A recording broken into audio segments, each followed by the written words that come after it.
चिराग पासवान कितना और लालची हो सकता है? विचारों में समझौता की बात हो रही है। नहीं, ये लालच की बात होगी। आप सोच रहे हैं मैं कहां से आया हूं। 2021 में आप मेरे साथियों में से रहे हैं जिन्होंने मेरे संघर्ष के हर दौर को देखा है, जहां एक आदमी आपको मेरे आसपास नहीं दिखता होगा। संभवतः कहीं कार्यक्रम करना है तो 10 लोग कहां से आएंगे, कौन उस व्यवस्था को तैयार करेगा? ये मुट्ठी भर लोग जो हमारे साथ थे वो इन चीजों को ऑर्गेनाइज करने का काम करते थे। ऐसे में 2024 में अकेले सांसद की पार्टी, और जिसकी पार्टी को 2021 में तोड़ दिया गया था, उसे घर परिवार से निकाल दिया गया था, उस अकेले सांसद पे मेरे प्रधानमंत्री ने विश्वास करके 5 सीटें लड़ने के लिए दी। आज जब स्ट्राइक रेट की बात होती है कि मैंने 5 की 5 जीत के दी, वो तो सेकेंडरी है ना, पर ये विश्वास ही होना कि आपको 5 सीटें दी जा सकती हैं और आप जीत सकते हैं, ये विश्वास ही बहुत बड़ी बात है जो मेरे प्रधानमंत्री ने मुझ पे किया।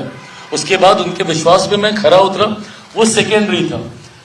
5 सांसद मेरे जीते, 1 सांसद वाली पार्टी के 0 में 1 विधायक बोलने लगा था, बट जो जीते भी थे वो भी दूसरी तरफ चले गए थे।